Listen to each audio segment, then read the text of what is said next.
یا اللہ ہمارے وہ بھائی کدھر ہیں جو ہمارے ساتھ نمازیں پڑھا کرتے تھے، روزے رکھا کرتے تھے، حج کیا کرتے تھے، آپ نے ان کو جہنم میں ڈال دیا۔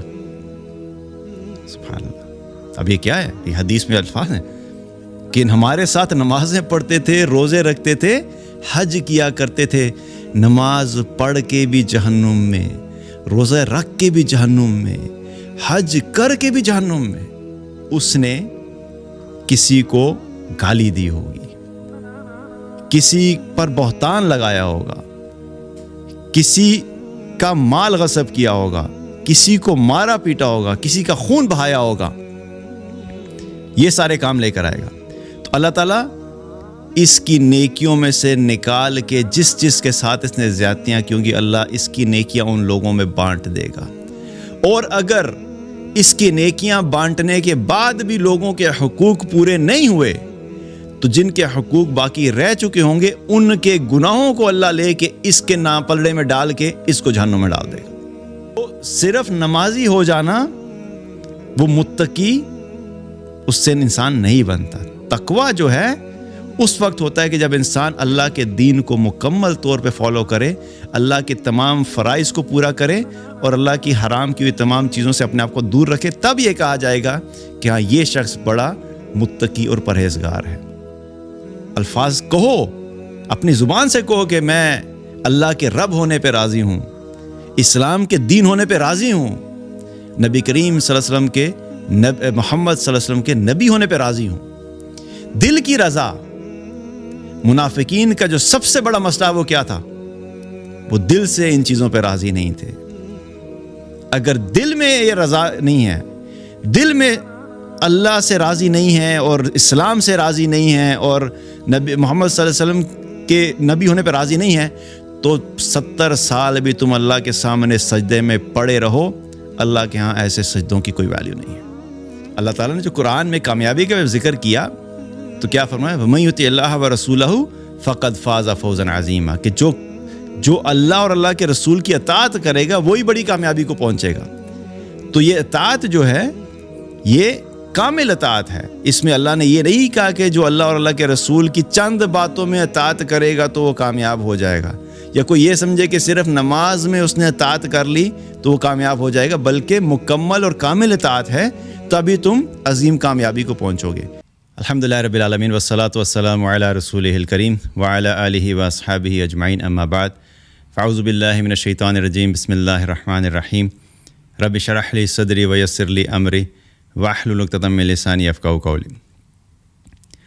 ہم لوگ جب نماز پڑھنے کے لیے جاتے ہیں تو مسجد میں داخل ہوتے ہوئے وہ جو دعا پڑھی جاتی ہے، اللہم افتح لی ابواب رحمتک، یا اللہ تو میرے لیے اپنی رحمت کے دروازوں کو کھول دے۔ تو سالہ سال سے ہم جاتے ہیں، یہ دعا پڑھتے ہیں انٹر ہوتے ہوئے، معنی بھی پتہ ہوتا ہے، لیکن اتفاق کی بات ہے کہ کچھ دن پہلے میں جب انٹر ہو رہا تھا تو ایسے ہی ذہن میں ایک سوال اٹھا کہ اللہ تعالیٰ کے گھر میں داخل ہو رہے ہیں اور وہ رحمت کی جگہ ہے، اللہ کی پسندیدہ جگہوں میں سے جگہ ہے۔ حدیث میں آتا ہے، نبی کریم صلی اللہ علیہ وسلم نے فرمایا کہ اللہ تعالیٰ کے کو جو جگہ سب سے زیادہ محبوب ہیں وہ کیا ہے؟ وہ اللہ کی مساجد ہیں، اور سب سے زیادہ جو بدترین جگہیں اللہ کے نزدیک ہیں وہ بازار ہیں۔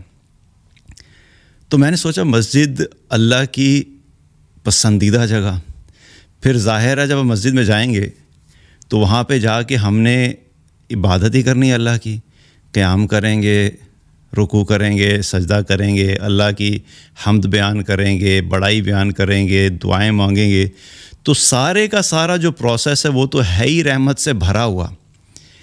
تو اگر ہم یہ دعا نہ بھی مانگے تو یہ تو بائی ڈیفالٹ اللہ کی رحمت والی سارے کام ہیں، تو پھر ہم یہ دعا کیوں مانگتے ہیں اللہ سے؟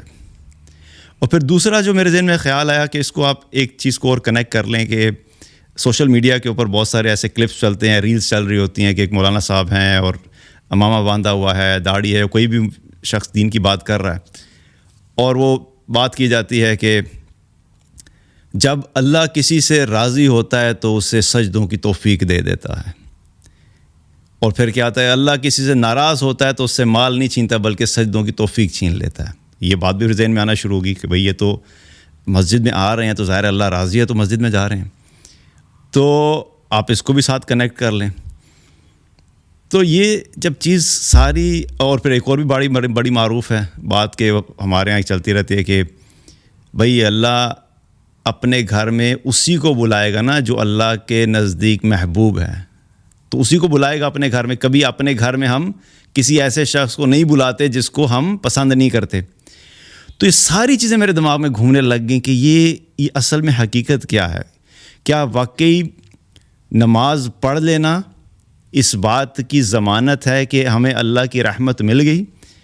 کیا واقعی صرف ہم نماز پڑھنے کی اگر توفیق ملی ہے تو اس بات کی ضمانت ہے کہ اللہ ہم سے راضی ہے؟ تو اس کو سمجھنے کے لیے میں ایک بات میں نے کہا اسی پہ بارے میں بات کر لیں گے تاکہ ہمارے ذہنوں میں جو بہت ساری مسکنسیپشنز ہیں وہ دور ہو جائیں. اور مقصد بات کرنے کا یہ ہے کہ ایک تو اپنی اصلاح کہ جہاں پہ اپنی کوتاہی ہیں, اور دوسرا یہ کہ ہمارے ہاں جو یہ فلسفیانہ طور پہ یہ جو اس طرح کی جو باتیں ہوتی ہیں نا کہ اللہ ہم سے راضی ہوتا ہے تو مسجد میں آنے کی توفیق ہے, یہ فلسفے کی بیس پہ باتیں ہوتی ہیں, یہ دلائل کی بیس پہ جو وہ بات نہیں ہے. اب اگر ہم دیکھیں ہم اسی چیز کو ایک بیس بنا لیں کہ کیا واقعی جب انسان مسجد میں نماز پڑھنے کے لیے جاتا ہے یا کوئی بھی نماز پڑھتا ہے, خاتون گھر بھی اگر نماز پڑھتی ہے, تو کیا واقعی اس کی نماز کے آخر میں وہ اللہ کی رحمت سمیٹ کر نکلتا ہے یا کہ نہیں؟ تو اس کا جواب یہ ہے کہ یہ بات ضروری نہیں ہے کہ اگر ہم نمازیں پڑھ رہے ہیں تو ہم نے اللہ کی رحمت کو سمیٹا ہے. سخت بات ہے تھوڑی, لیکن سمجھنا بڑا ضروری ہے تاکہ مقصد بتانے کا یہ ہے کہ ہم اپنی نمازوں پہ مطمئن نہ ہو جائیں کہ بھی ہم نمازیں پڑھتے ہیں تو اس کا مطلب ہے کہ ہم بڑے نیک ہیں, اللہ کا شکر ہے ہمیں اللہ نے بڑی توفیق دیا. بہت سے لوگوں کے اندر یہ چیز آتی ہے, ہر انسان کے اندر یہ بات آتی ہے. سمجھنے کے لیے میں نے آپ کو بات بتاتا ہوں کہ ذرا 1400 سال پیچھے چلے جائیں اور ایک سینیریو اپنے ذہن میں بنائیں تو انشاءاللہ بات سمجھ آ جائے گی. 1400 سال پہلے مدینہ منورہ, نبی کریم صلی اللہ علیہ وسلم مدینہ میں داخل ہو چکے ہیں, مسجد نبوی بن چکی ہے, مسجد نبوی میں نمازیں شروع ہو چکی ہیں. اور اب آپ سوچئے کہ مسجد نبوی میں نماز پڑھنا, نبی کریم صلی اللہ علیہ وسلم نے کیا فرمایا کہ میری مسجد میں نماز پڑھنا باقی ہر مسجد کے مقابلے میں 1000 سے زیادہ درجے میں بہتر ہے, سوائے حرم کے اندر حدیث میں کیا تھا کہ وہاں پہ 1 لاکھ سے زیادہ کا درجہ ہے. لیکن باقی جتنی بھی مساجد ہیں ان کے مقابلے میں مسجد نبوی میں نماز ادا کرنا 1000 نماز سے زیادہ بہتر ہے. دوسری طرف اگر ہم اپنی عام روٹین میں مساجد میں دیکھیں تو یہ فضیلت ہمارے جو علاقے اور محلے کی کوئی بھی مسجد ایسی ہے اس کو حاصل نہیں ہے. جب ہم اپنی مسجد میں نماز جماعت سے ادا کرتے ہیں تو اس جماعت سے نماز ادا کرنے کا یا ہمیں 25 گنا ثواب ملتا ہے یا 27 گنا ثواب ملتا ہے. دونوں روایات ہیں, ایک حدیث میں 25 آتا ہے اور ایک میں 27 آتا ہے, لیکن اس مسجد کی ایڈیشنل فضیلت ہمیں حاصل نہیں ہوتی. آپ ذرا مسجد نبوی کا مقام دیکھیں کہ وہاں پر نماز پڑھی جا رہی ہے تو جماعت سے نماز پڑھنے میں 25 گنا اور 27 گنا کا ثواب تو ہے ہی ہے, ایڈیشنلی 1000 نمازیں پڑھنے کا اجر مل رہا ہے. لیکن سینیریو یہ ہے کہ مسجد نبوی ہے, نماز پڑھانے والے کون, امامت کرانے والے محمد رسول اللہ صلی اللہ علیہ وسلم, اور دور کیا ہے سب سے آئیڈیل دور جس کے بارے میں آپ صلی اللہ علیہ وسلم نے خود فرمایا کہ سب سے بہترین دور میرا دور ہے اور پھر اس کے بعد والا اس کے بعد والا. اب وہیں پر اگر آج کے دور میں اگر ہم دیکھا جائے تو یہ پورا سینیریو جو ہے اتنا امیزنگ ہے کہ کتنی سعادت کی بات ہے کہ کسی شخص کو یہ موقع مل جائے کہ وہ مسجد نبوی میں نبی کریم صلی اللہ علیہ وسلم کی امامت میں ایک نماز پڑھنے کی اگر کسی کو مل جائے تو ہمیں اگر موقع دیا جائے, اگر آج یہ کہا جائے کہ بھئی ایک اپرچونٹی ہے سمجھانے کے لیے بات بتا رہا ہوں. ظاہر ہے نبی کریم صلی اللہ علیہ وسلم ابھی اس طرف دنیا میں واپس تو نہیں آئیں گے, لیکن سمجھانے کے لیے بتا رہا ہوں کہ آج اگر یہ کہہ دیا جائے کہ فلاں ٹائم پہ جو ہے فلاں دن میں فلاں نماز جو ہے وہ نبی کریم صلی اللہ علیہ وسلم مسجد نبوی میں خود پڑھائیں گے, تو دنیا سے ہم سارے اپنا سب کچھ بیچ بٹا کے کسی بھی طریقے سے شامل ہو سکتے ہو, تو ہم سب شامل ہونے کی کوشش کریں گے کہ اتنی بڑی سعادت کہ نبی کریم صلی اللہ علیہ وسلم کی امامت میں جو ہمیں ایک نماز مل جائے. اور وہ تو دور کی بات, آج ہم دیکھیں تو ہم مسجد نبوی میں جب جاتے ہیں تو صرف جو ہے وہ وہاں پر ریاض الجنہ میں 2 رکعت نماز نفل پڑھنے کے لیے ہم کتنے پاپڑ بیلتے ہیں. پہلے ایک وقت تھا آسان ہوتا تھا, اب کتنا مشکل ہو گیا. لاسٹ ٹائم ہم جب گئے تھے تو وہ ایپ اویلیبل ہے, اس ایپ کے اوپر اپوائنٹمنٹ لیں, 1 مہینہ پہلے اپوائنٹمنٹ لیں, اور اپوائنٹمنٹ ملتی یا نہیں ملتی, اور اتنا مشکل ہو گیا کہ وہاں پر آلموسٹ ناممکن ہو گیا سرٹن ٹائمز میں. لیکن اگر نبی کریم صلی اللہ علیہ وسلم کی امامت کے بارے میں بات آئے تو ہم میں سے سارے کے سارے پہنچنے کی کوشش کریں گے. لیکن آپ سوچئے کہ 1400 سال پہلے آپ مسجد نبوی میں امامت کرا رہے ہیں, اور امامت کراتے ہوئے آپ کے پیچھے ابو بکر بھی ہیں, عمر بھی ہیں, عثمان بھی ہیں, علی بھی ہیں, عبد الرحمن بن عوف بھی ہیں, سعد بن ابی وقاص بھی ہیں, طلحہ بن عبید اللہ بھی ہیں, بہت سارے اور صحابہ ہیں رضوان علیہم اجمعین. اور انہی صفوں میں عبداللہ بن ابی بھی کھڑا ہوا ہے, منافقین کا سردار. وہ بھی اسی مسجد میں نماز پڑھ رہا ہے جس مسجد کی فضیلت 1000 نمازوں سے زیادہ کی ہے. وہ بھی انہی نبی کریم صلی اللہ علیہ وسلم کی امامت میں مقتدی بن کے نماز پڑھ رہا ہے. اور فرق کیا ہے؟ باقی تمام صحابہ اللہ کی رحمت لے کر پلٹ رہے ہیں, اور عبداللہ بن ابی اسی تمام سینیریو میں اللہ کا غضب لے کے پلٹ رہا ہے. تو کیا پتہ لگا؟ جو ہم بات کرتے ہیں کہ اگر اللہ اس سے کسی شخص سے راضی ہوتا ہے تو اپنے گھر میں آنے کی توفیق دے دیتا ہے. تو اللہ نے تو عبداللہ بن ابی کو بھی آنے دیا تھا, تو کیا اس کا مطلب ہے کہ اللہ عبداللہ بن ابی سے راضی ہو گیا تھا؟ کیا عبداللہ بن ابی کی نمازیں اس بات کی ضمانت تھی کہ اللہ اس سے راضی ہے؟ اور عام نماز نہیں پڑھ رہا ہے وہ, میں آپ کو بتا رہا ہوں, بڑی سعادت والی نماز, فضائل سے بھری ہوئی جگہ. ایسی نماز کس کو نصیب ہوگی آج کے دور میں؟ ایسا موقع کس کو نصیب ہوگا؟ لیکن کیا ہے, وہی عبداللہ بن ابی ہے کہ جب مرتا ہے تو اس کا مقام کیا ہے؟ مرتے وقت اللہ کے نبی صلی اللہ علیہ وسلم کو پتہ تھا کہ منافقین کا سردار ہے, لیکن چونکہ آپ رحمت اللہ عالمین تھے, آپ نے آخری منٹ تک کوشش کی کہ شاید اللہ اس کے ساتھ رحمت کا معاملہ کر لے. آپ اس کی نماز جنازہ پڑھانے کے لیے کھڑے ہو گئے. عمر بن الخطاب رضی اللہ عنہ کو جب پتہ لگا کہ نبی کریم صلی اللہ علیہ وسلم اس کی نماز جنازہ پڑھانے لگے ہیں تو وہ پہنچے, یا رسول اللہ صلی اللہ علیہ وسلم یہ آپ کیا کر رہے ہیں؟ پوچھ رہے ہیں ان سے درخواست کر رہے ہیں, اللہ کے نبی یہ تو منافق تھا, آپ اس کی نماز کیسے پڑھائیں گے؟ اور اس وقت تک اللہ کی طرف سے یہ آیت بھی آ چکی تھی کہ آپ ان منافقین کے لیے مغفرت کی دعا کریں یا نہ کریں, اگر آپ 70 دفعہ بھی ان کی مغفرت کی دعا کریں گے تو ہم ان کو معاف نہیں کریں گے. تو عمر بن الخطاب رضی اللہ عنہ جو ہیں نبی کریم صلی اللہ علیہ وسلم سے کہہ رہے ہیں کہ یا رسول اللہ, اللہ نے منع فرمایا ہے کہ ان کی مغفرت کی دعا نہیں کرنی. تو اللہ کے نبی کیا فرما رہے ہیں کہ اللہ نے منع نہیں کیا, اللہ نے مجھے چوائس دی ہے کہ آپ ان کی مغفرت کی دعا کریں یا نہ کریں. اگر 70 دفعہ بھی کریں گے تو ہم ان کو معاف نہیں کریں گے. تو آپ نے فرمایا کہ اگر مجھے یہ پتہ لگ جائے کہ 70 سے زیادہ دفعہ ان کے لیے دعا کروں گا تو میں اس کی مغفرت کے لیے 70 سے زیادہ دعا مانگوں گا. آپ نے نماز پڑھا دی. اس کے بعد پھر اللہ کی طرف سے حکم آ گیا کہ اب کے بعد آپ کسی منافق کا بھی نماز جنازہ نہیں پڑھائیں گے, منع کر دیا اللہ نے. آپ سوچیں, نمازیں تو پڑھ رہے ہیں, وہ مسجد میں پڑھ رہے ہیں, کیا اللہ کی رحمت لے کے نکلے؟ نہیں لے کے نکلے. اس سے کیا پتہ لگتا ہے؟ ایک کہ صرف نماز پڑھ لینا یہ اللہ کی رحمت کی ضمانت نہیں ہے. دوسری بات دلیل کیا پتہ لگتی ہے کہ قیامت کا منظر ہے, معروف حدیث ہے, پہلے بھی ہم نے بات کی ہوئی ہے. قیامت کا دن قائم ہوگا، اللہ تعالیٰ جنت و جہنم کا فیصلہ کر دے گا، جنت والے جنت میں چلے جائیں گے، جہنم والے جہنم میں چلے جائیں گے.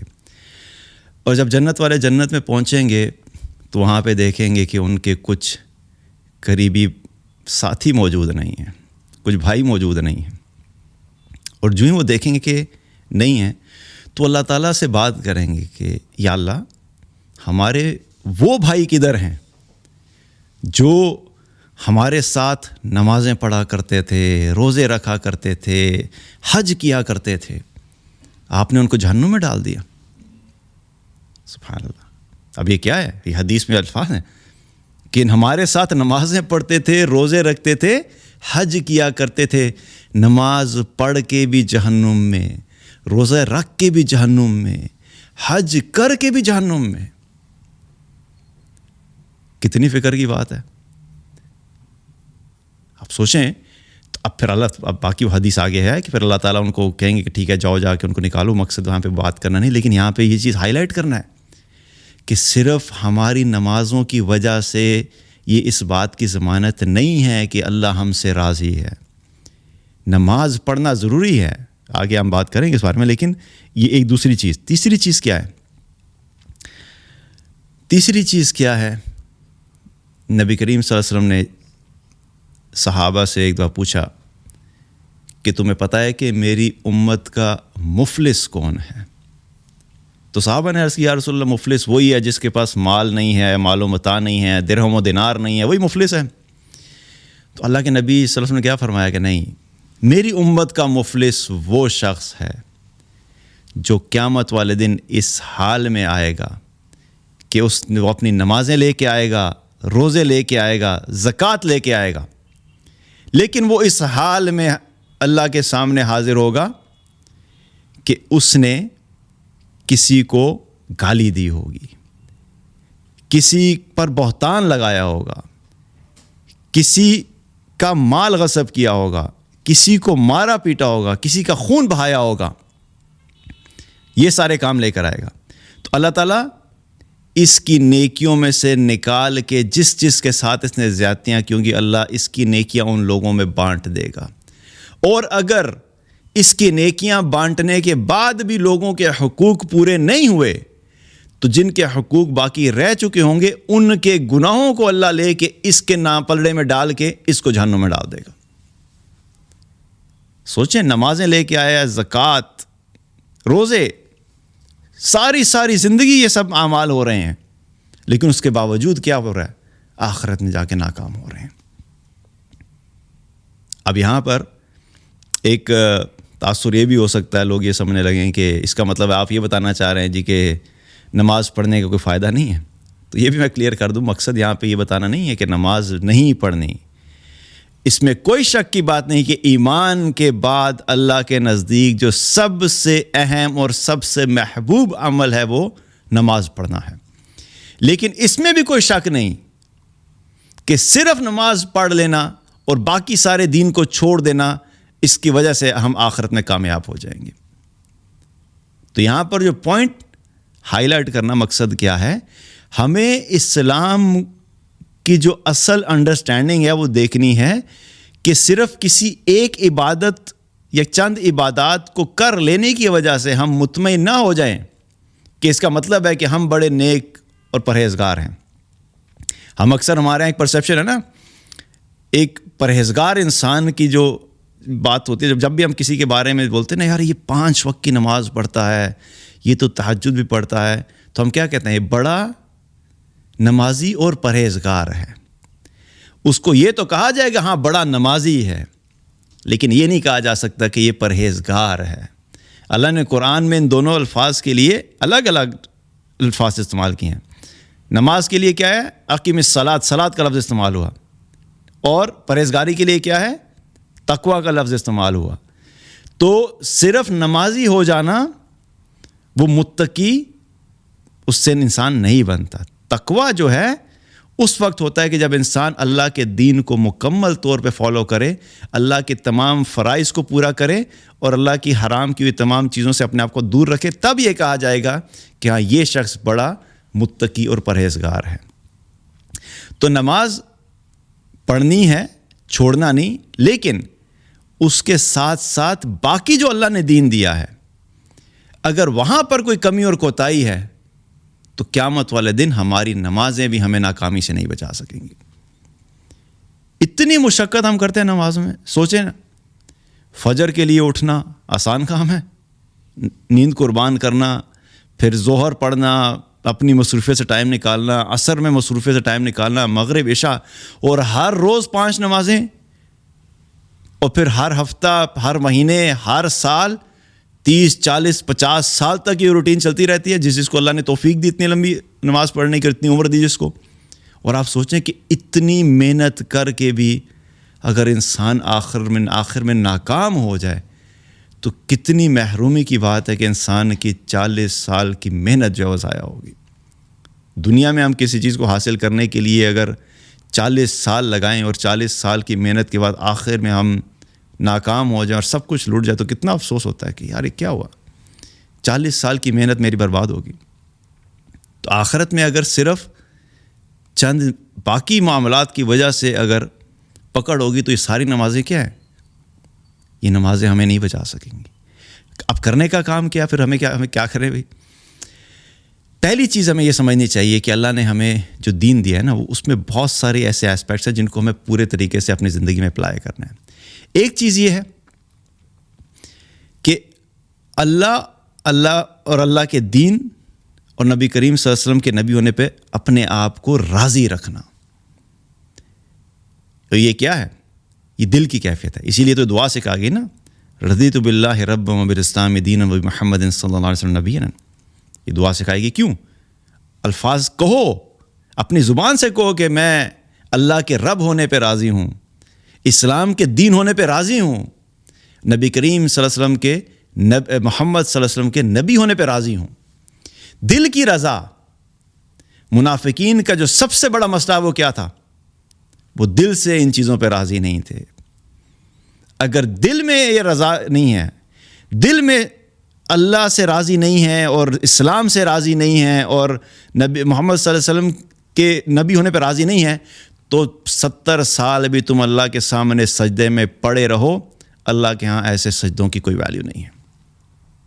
تمہارا دل ہی کرپٹڈ ہے، تم دل سے ہی منافق ہو، تو تم دل سے اللہ کو رب مانتے ہی نہیں، تم دل سے اسلام کو دین اور وے آف لائف جو ہے وہ مانتے ہی نہیں، تم دل سے نبی صلی اللہ علیہ وسلم کو آخری نبی ماننا، رسول ماننا اور ان کی اطاعت کرنا تمہارے دل میں ہے ہی نہیں، تو کہاں سے تم یہ کلیم کرتے ہو کہ تمہارے ظاہری اعمال جو ہیں وہ بس اس کی بیس کے اوپر یہ فیصلہ کر دیا جائے کہ تم بڑے نیک اور صالح ہو؟ تو پہلی چیز کیا ہے؟ دل کی رضا، یہ بڑا امپورٹنٹ۔ دوسری چیز کیا ہے کہ ہمارے رویے میں سمینا و اطعنا والا ایٹیچیوڈ آ جائے، یعنی کہ بس اتنا جب پتہ لگ گیا کہ یہ بات اللہ نے قرآن میں کہی ہے تو اس پہ بس ہم کیا کریں، ٹھیک ہے بس اب میں نے سنا اور میں اطاعت کروں گا۔ اگر اتنا پتہ لگ جائے کہ دیکھو بھائی یہ اللہ کے نبی صلی اللہ علیہ وسلم نے یہ فرمایا ہے، یہ کرو، یہ پتہ لگا تو بس میرے لیے اتنا کافی ہے، کیونکہ محمد صلی اللہ علیہ وسلم نے فرمایا اور مجھے کرنا ہے، میں نے سنا اور میں اطاعت کروں گا۔ یہ ایٹیچیوڈ اور یہ رویہ صرف نمازوں میں نہیں، نماز کی حد تک تو پھر بھی ہو جاتا ہے، ہم سنتے ہیں بھی اللہ نے کہا ہے قرآن میں اقیم الصلاۃ، تو نماز قائم کرو، تو میں نماز پڑھتا ہوں۔ نبی کریم صلی اللہ علیہ وسلم نے فرمایا کہ نماز ایسے پڑھو جیسے تم مجھے پڑھتے ہوئے دیکھتے ہو، تو میں ان کو فالو کرتا ہوں، تو نماز کی حد تک تو یہ چیز ہو جاتی ہے۔ لیکن باقی معاملات اور زندگی میں کیا ہے، ہم دین کو اتنی ویلیو اور امپورٹنس نہیں دیتے اور صرف ان چند عبادات کے اوپر فوکس ہوتے ہیں، اور باقی اتنا بڑا ایریا جو ہے وہ ہمارے لیے نیگیٹو جا رہا ہوتا ہے اور ہمیں اس کا احساس ہی نہیں ہوتا۔ تو دوسری چیز کیا ہے کہ یہ ایٹیٹیوڈ اور رویہ ہمارے اندر آئے کہ سمینا و اطعنا۔ اور تیسری چیز کیا ہے کہ صرف اتنا نہیں کہ میں نے سنا اور اطاعت کی، کامل اطاعت، اللہ اور اللہ کے رسول کی مکمل اطاعت، صرف چند چیزوں میں نہیں، کیونکہ اللہ تعالیٰ نے قرآن میں جو ہے وہ کیا فرمایا کہ یا ایھا الذین آمنوا ادخلوا فی السلم کافہ، اے ایمان والو دین میں داخل ہو پورے کے پورے۔ تو اللہ نے کہیں پہ بھی ہمیں یہ نہیں کہا کہ اے ایمان والو بس تم صرف نماز پڑھ لو دین میں سے، یہ تمہارے لیے کافی ہے۔ پورا قرآن جو ہے وہ وے آف لائف ہے. تو پورے دین کو فالو کرنا. اور اللہ تعالیٰ نے کیا فرمایا؟ اطیعوا اللہ و اطیعوا الرسول، اللہ کے اطاعت کرو، اللہ کے رسول کے اطاعت کرو، پارشل نہیں، مکمل. اللہ تعالیٰ نے جو قرآن میں کامیابی کا ذکر کیا تو کیا فرمایا؟ وَمَن یُطِعِ اللَّهَ وَرَسُولَهُ فَقَدْ فَازَ فَوْزًا عَظِیمًا، کہ جو اللہ اور اللہ کے رسول کی اطاعت کرے گا وہی بڑی کامیابی کو پہنچے گا. تو یہ اطاعت جو ہے یہ کامل اطاعت ہے. اس میں اللہ نے یہ نہیں کہا کہ جو اللہ اور اللہ کے رسول کی چند باتوں میں اطاعت کرے گا تو وہ کامیاب ہو جائے گا، یا کوئی یہ سمجھے کہ صرف نماز میں اس نے اطاعت کر لی تو وہ کامیاب ہو جائے گا، بلکہ مکمل اور کامل اطاعت ہے تبھی تم عظیم کامیابی کو پہنچو گے. اور اس چیز کے بارے میں اگر دیکھا جائے تو منافقین جو تھے ان کی جو سب سے بڑی مسٹیک کیا تھی؟ وہ تو نمازیں تو پڑھ رہے تھے لیکن باقی معاملات میں کیا تھے؟ وہ اللہ اور اللہ کے رسول کی اطاعت نہیں کرتے تھے. جو ہی مسجد سے باہر نکلتے تھے تو کیا ہے؟ اسلام کے خلاف پلاننگ شروع. جو ہی مسجد سے باہر نکلے تو اس کے بعد دین ختم. اور شیطان کا بھی سب سے بڑا مسئلہ یہی تھا. کیا ہوا تھا؟ جب اللہ تعالیٰ نے آدم علیہ السلام کو بنایا تو تمام فرشتوں کو اکٹھا کیا اور ان میں ابلیس بھی تھا. ابلیس جو تھا وہ تو جن تھا لیکن بہرحال وہ اس مقام کو پہنچ چکا تھا. اللہ نے بلایا سب کو.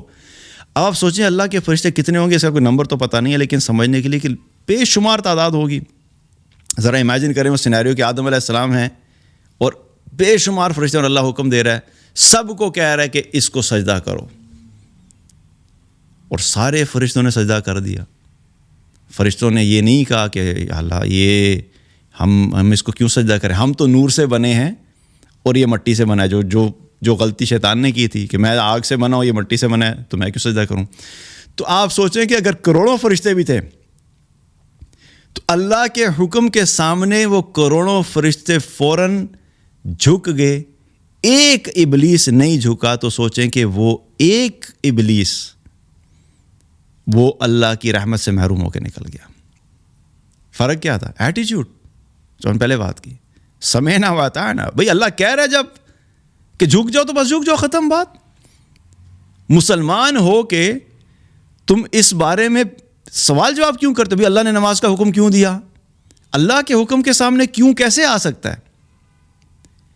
خود سے نہیں عمل ہو رہا تو اپنی کوتاہی ہے، اپنی کمزوری ہے، اپنی ناکامی ہے. اللہ کے کسی حکم کے سامنے کیوں نہیں کہا جا سکتا؟ ہاں، سمجھنا ایک الگ چیز ہے.